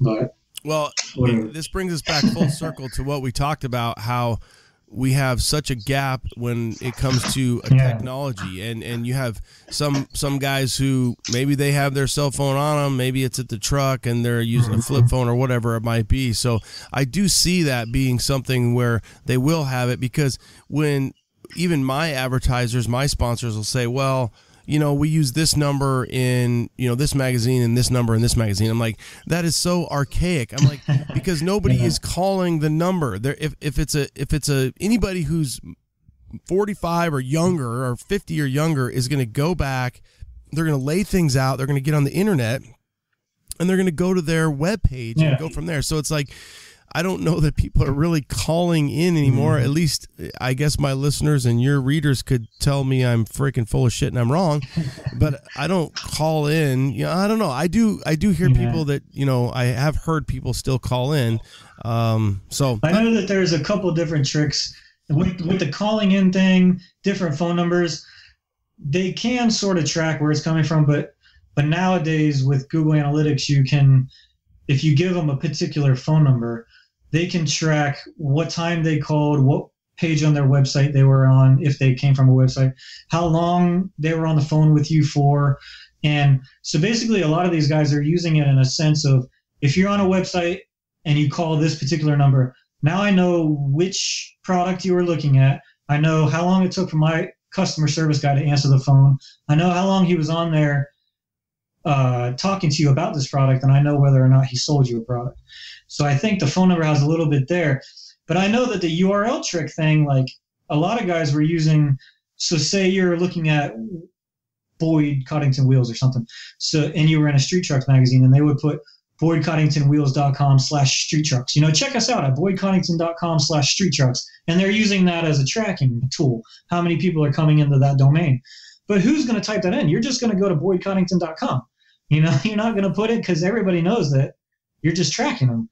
So yeah, I agree with you. I think a lot of those tricks don't really work, But sometimes I think too, and I don't mean this disrespectfully, but sometimes the people that are making those decisions for, let's say, that company, they're not up to speed on the tricks of the trade as well. So they're sitting there and they're doing it. I can tell you right now, you've said Boyd Coddington and I've said it. So now I'm going to get online today and there's going to be a fucking ad for Boyd Coddington. That's the shit. Right? That shit scares the hell out of me because I'll just be talking about it and I'm like, all of a sudden I see an ad that will pop up that is something I was just talking about. And I'm like, dude, I didn't get online. I didn't pull up Boyd Coddington. I didn't look at Boyd Coddington, but I did say Boyd Coddington, which I thought was in my truck. Is all this shit, is my phone on? Are they like, they're listening to everything. It's crazy, man. It's like all the Google analytics, and if I get on eBay and I search, one part, next thing I know, I've got all these things just constantly, almost to annoyance. And it is no wonder that our audience, your reader, my listener, our people, you do get you feel a little bit violated because you're like, dude, listen, leave me alone. And I don't need you, but I understand the balance because everybody wants to know, what are you into? What are you listening to? What are you doing? How can we sell you parts? Because we need to make money so we could stay in business. And, it's crazy, man. But it's almost perfect for this industry because if you think about it, the C10 movement and all that, these guys are building their trucks because they don't want to deal with all the electronics and stuff on modern trucks. And they don't want to deal with all that crap. They want a mechanical truck that is kind of sort of self-sustained in a sense, and it doesn't rely on anything other than their own hands. Well, I agree, but I disagree because we're getting the younger movement that's coming up, and we're gonna like, my son is 16 and he's already, I want to Bluetooth this stereo, I want to put this LS he's like, Dad, because I have a Tahoe, and he's like, I want that LS motor, you know what I mean? So I think for the it's the whatever, the age-old tale of, because it was the same thing, right? In 1980, when your dad was doing his thing and you were doing your thing, you're like, bye-bye, you're going back. Now we have these kids that were, Gen Xers, millennials, and they only know tech. I mean, my kid has had a phone in his hand since the time he was 2 years old. So the world is going so fast, and how do you keep that blend there? And for me, how do I keep a lot of times I take for granted that, for example, that I would kind of relay it into you, that the 15-year episode was so rad. And I would think if somebody's going to look at the 20-year episode, they would have looked at the 15. But I'm wrong. That is absolutely wrong, because my son or my nephews or somebody who's 16 to 20, you were looking at magazines when you were 16 to 20. They could look at a magazine, which maybe they would, and there's no way that they have, I doubt, have read the 15-year episode. And that's something that I forget is I've got 110 episodes out, and people will reach out to me, and I'm like, it was in episode 34, dude. Like, you didn't listen to that, but we have to realize that there's new people coming into this thing, even older guys, like you said, they don't even know what a damn podcast is. And sometimes people are like, they reach out to me, they're like, dude, I just binge listened every freaking episode, and I'm listening to them again or something like that. And I have to remember, hey, everybody hasn't listened to every episode. Everybody hasn't read every builder's guide, every street, every so on and so forth. And I think if we do that, and our the people we're involved with, the aftermarket companies, the movement, then we'll be better off. We'll be smarter. Yeah, I completely agree with you. 100%. So let's do a quick little 5-minute take you out here. I've got a couple. We'll do a speed round. It probably won't be 5 minutes, but just to kind of give our audience a little idea here, we're going to boom through a few that I have for you. And then anything you want to add to the listener. Obviously, your social media presence is kicked up a little bit. Anything going on for SEMA 2018? Anything you guys have planned? Yeah, so we definitely have a booth out there.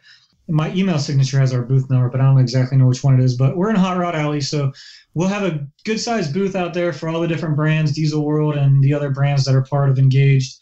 I'm gonna be out there from Sunday to Sunday, and we have a few different trucks that are being debuted out there that we're shooting. We're going out to the dry lake bed on Saturday to do some shoots, and basically what I'll be doing a lot of the time is meeting manufacturers. I got a lot of appointments with different manufacturers to talk about sort of the direction of the brand, where we're going, how their products can be involved, or if fits in a sense.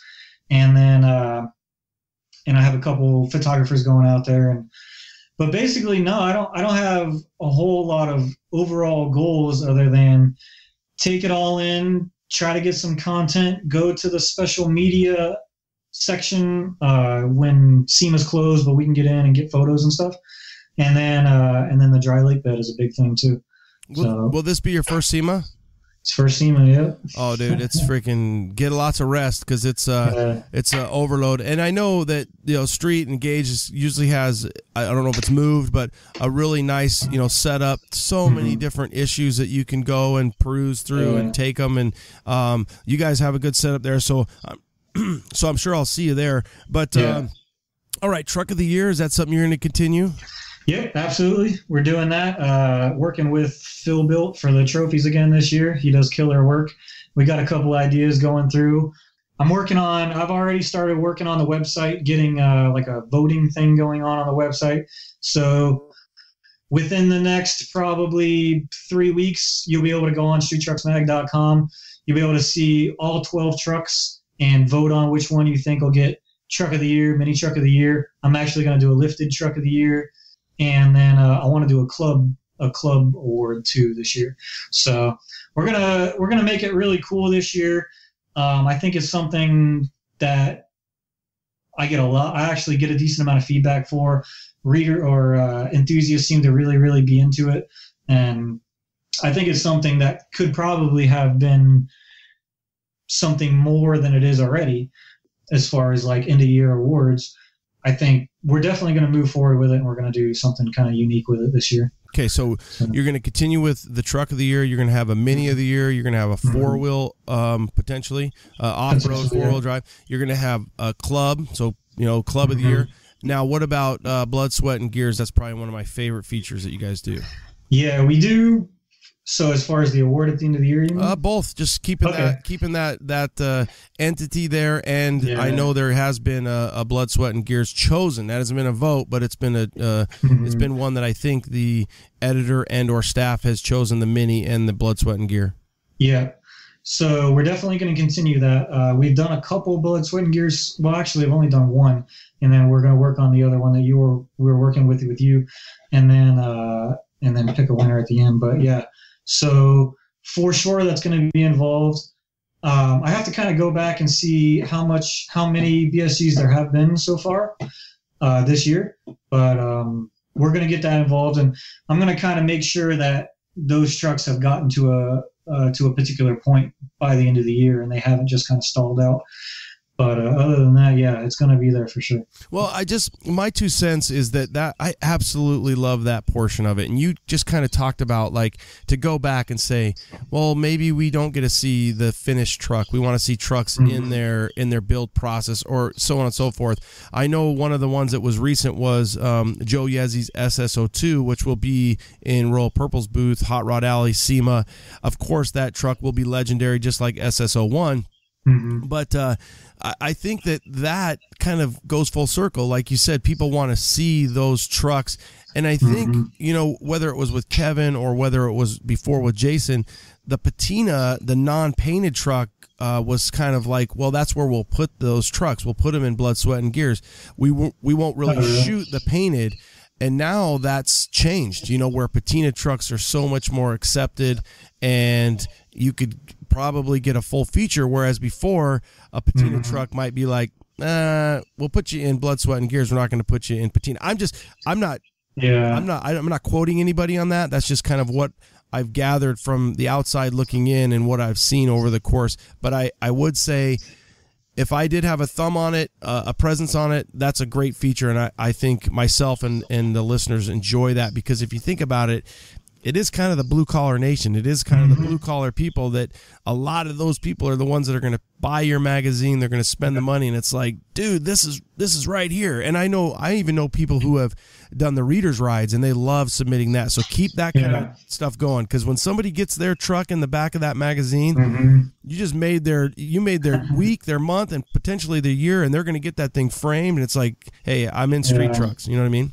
The big thing that I try to focus on is relatability. So I think, the hometown heroes in the back is awesome because it makes people feel like, I can be there. That could be me, and they submit their, and some of the guys that do submit their stuff for hometown heroes, they are some of the most passionate people you would ever meet. And they just can't get on the level to build a truck, which there's billions of people out there like that. So as far as that's concerned, but the blood, sweat, and gear patina thing, I don't know for sure, but I wouldn't put it past the fact that they probably got a lot of positive feedback on patina trucks in blood, sweat, and gears because of how relatable they are. So many guys can go out and buy a rusty patina truck and just bag it, put some even 15s with white walls on it, and it looks cool, but you can't afford 10 grand to fix all the rust and buy all new body panels and get it all painted and all that. So I think from a reader's relatability standpoint, that might have driven the patinas out of BSG into the book itself, which would make sense to me. But I agree with you. I like seeing a truck that's in blood, sweat, and gears that's a project in progress, not something in a sense to where some guy bought a truck, dropped it off at a really cool custom shop, and they're going to do it from beginning to end and then just kind of give him some ideas. That's not necessarily a blood, sweat, and gear for me. It would be more, the guys that have been working on it for 6 months. It was their dad's old truck or something, and they're working on the weekends, and it's only halfway done. They're not really 100% sure when it's going to be done, but they have a goal and they have a plan. And when you talk to people, you can tell the guys that are going to complete something and the guys that are just, they'll give up in a sense.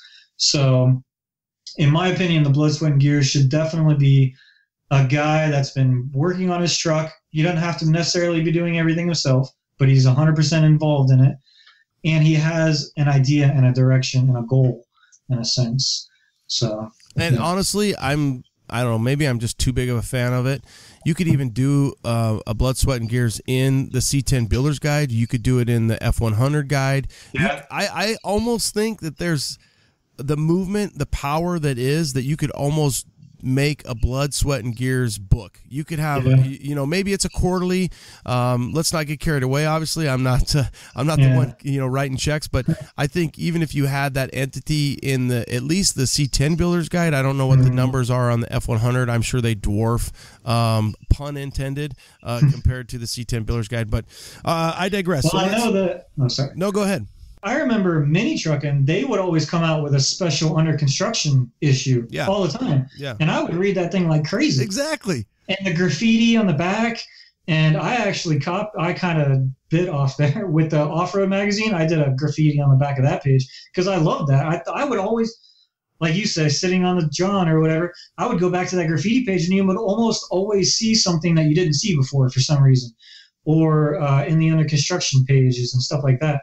And that's one thing that I noticed that Street Trucks gets a lot of love for is our drawing in the back. We've been doing it forever with George Trosley, and he does great work, and it's been in there forever. And every time we talk about it or post it, everybody loves it, and everybody remembers it, and everybody wants to see it and talk about it.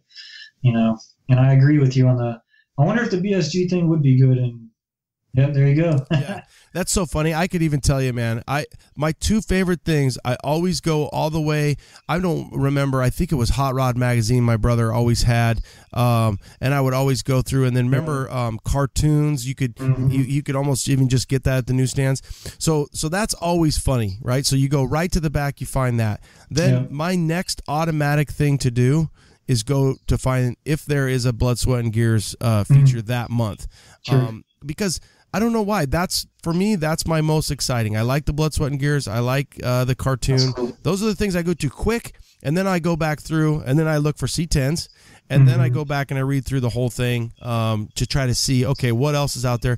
And honestly, I like car culture. I like other magazines to see what other people are doing in our industry.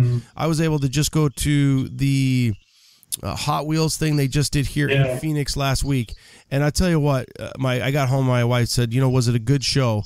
And Seth from Switch Suspension and I were talking. He was out there, and it's like it was actually a great show because it wasn't just C10s. I got to see other stuff and what other people are doing. And I think sometimes for us to stay relative in the movement, it's good to see other stuff, so that we're not pigeonholed down the same road, down the same, style all the time. Branch out and see other stuff, and that'll give you a little bit more, you'll be a little more well-rounded in your ideas. And you might see something that, like you said, that you were able to put to a different magazine, to the 4-wheel drive magazine. Well, you go to look at some of these hot rod guys and what they're doing, the off-road guys and what they're doing, and then you bring that to the C10 world, and people are like, oh, damn, that was different. That was cool, or something like that. You know what I mean? Keeping it, spicing things up. Yeah, and I think one thing that I've put a little bit of focus in so far to it, but I'm going to put more focus into it because I've already gotten a lot of really good feedback from it, which I know I started off saying I don't get a lot of feedback, but the events page in the back of the book. Now, I remember when I had magazines, I would keep magazines because of that event section. And before I came on board, the event section was kind of small. It was just a listing, and it was really all just good guy shows. So when I came on, I talked with Mike. I was kind of explaining my idea for the event section and why I think people will keep magazines around a lot longer and stuff like that in their trucks and all that because of these event sections.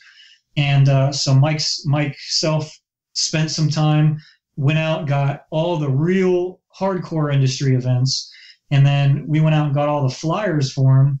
And then the last issue, not the current one, the last issue had 2 pages of upcoming events, and everybody started talking about it. Everybody was loving it and all that.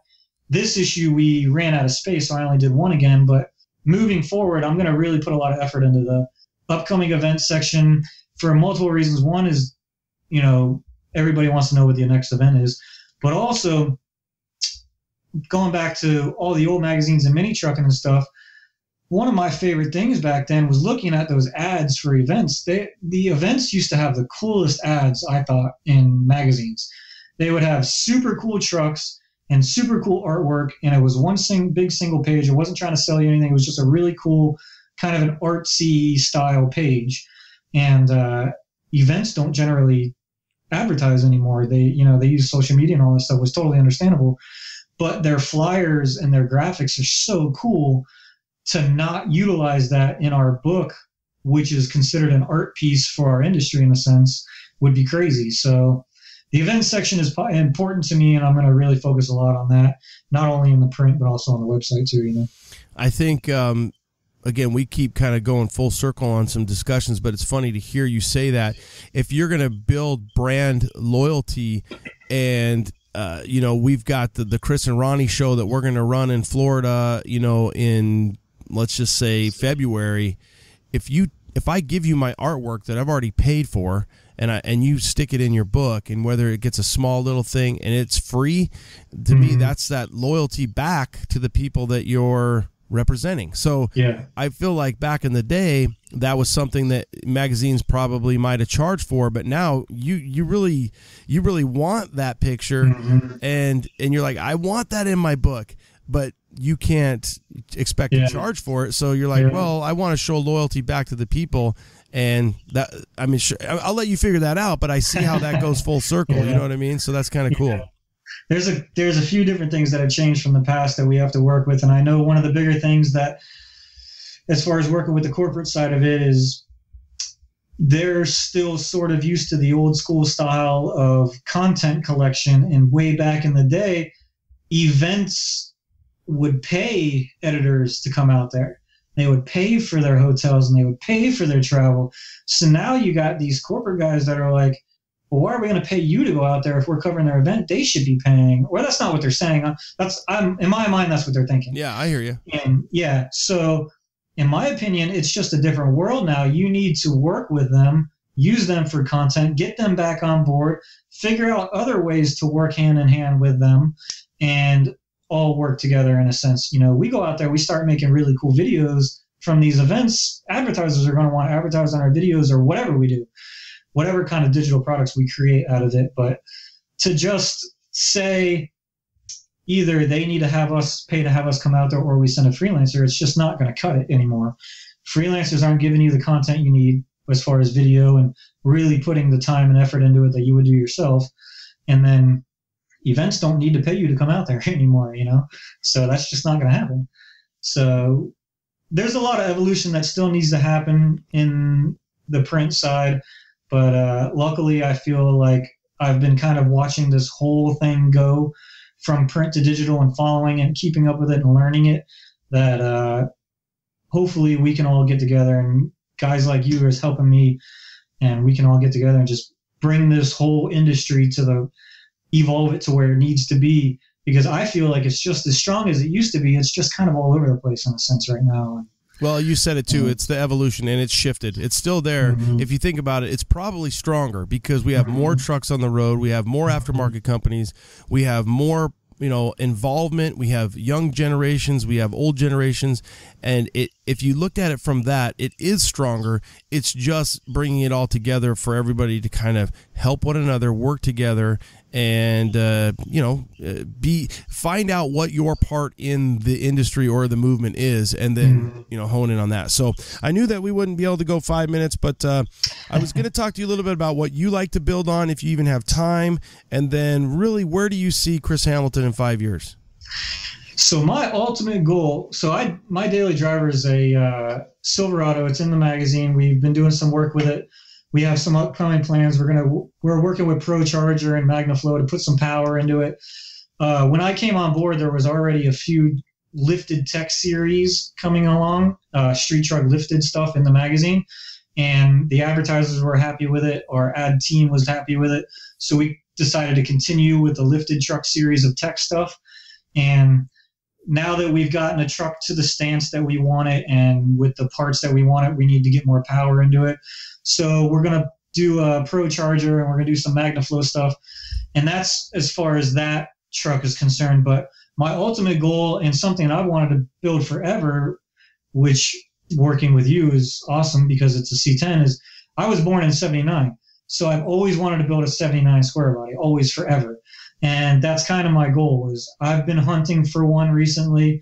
Haven't been able to find the exact one that I want, but kind of that's my personal goal. Is I want to have a fully built 79 C10 that's the same year as I was, and something that I keep forever, in a sense.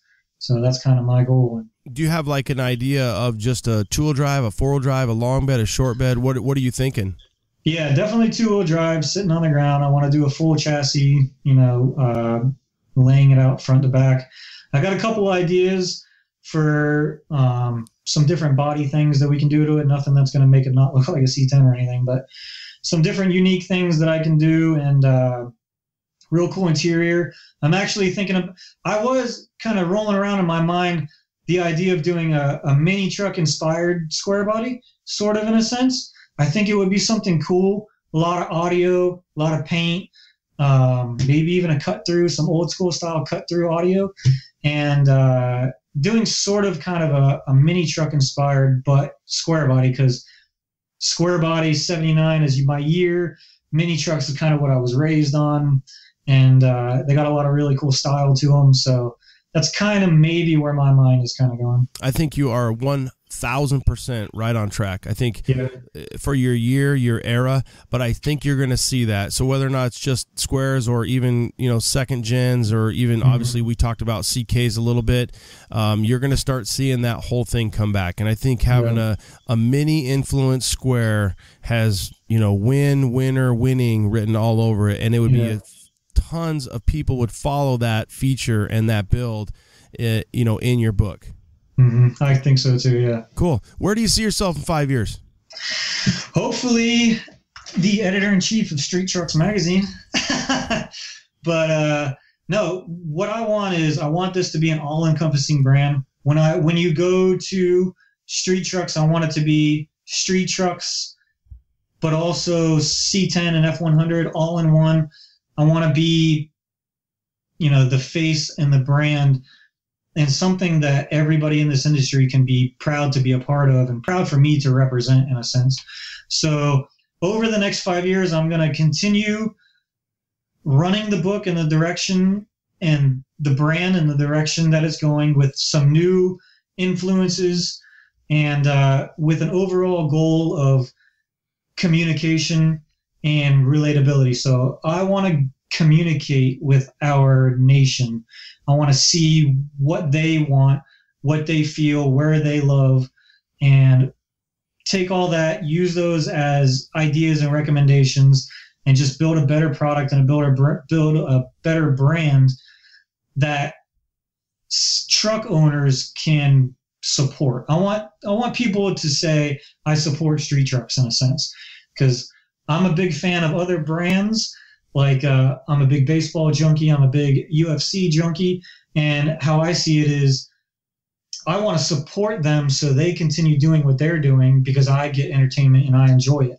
So I want to reach out to our readers and fans, get their feedback, and build a brand that they want to support and want to stand behind, and just keep doing it, man. If I could be doing this forever, I wouldn't change anything. So that's rad. I like how you parlayed it all, UFC, or find whatever your passion is and get behind it.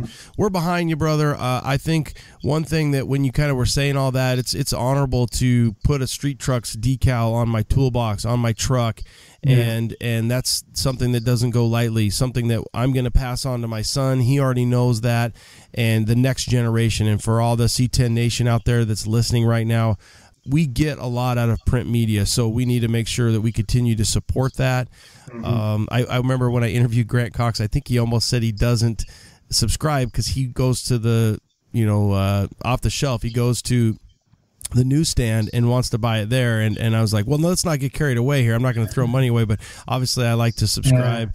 And to have you on, it's an honor for me, really, because I'm a big fan of Travis. I did not know Courtney, but I know what he did because I was a subscriber to the book.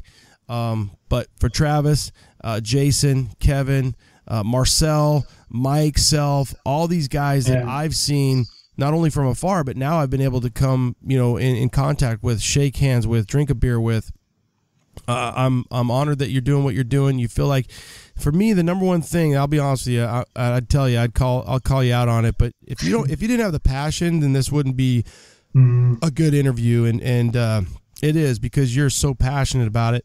You're passionate about seeing street trucks survive and the community survive and give back to the community and finding that balance. So thank you for that. And I look forward to 5 more plus great years of street trucks. Heck yeah, man. I totally on the same page. And blood, sweat, and gears. Yes. Hey, I'm so biased. Need special editions. So I'm so biased. All right. So when do we expect the 20-year issue to come out? When are you thinking that? When's your January to February to March to 15? When's the deadline for that? And when are we going to look for that on newsstands? So my actual deadline is October 25th, and that's my hard deadline. So usually what will happen is I'll make deadline over the next week or two. Everybody throughout the office, which there's 1 million people from the corporate side of it, goes through and approves all the ads and approves all the everything. And I approve all the artwork. That usually takes a week or two. And then within a week or two after that, subscribers will get them. And then a week or so after that, it'll be on stands. So probably you'll see it probably within a little less than a month, I'd say. So October, and then you're saying a month. So you're saying at the end of November, we'll see the 20th? Yeah, it should be, because it's the same October. Yeah, all right, you're right. End of November, we'll see it in hand, subscribers, or if subscribers are getting them. And then on stands, it should be December. I guess December. Yeah. Okay. I think you might have said week and you might have meant month, but either way, October 25th, November, end of November, December, first of the new year, it'll be on newsstands. 20 years of Street Trucks Magazine.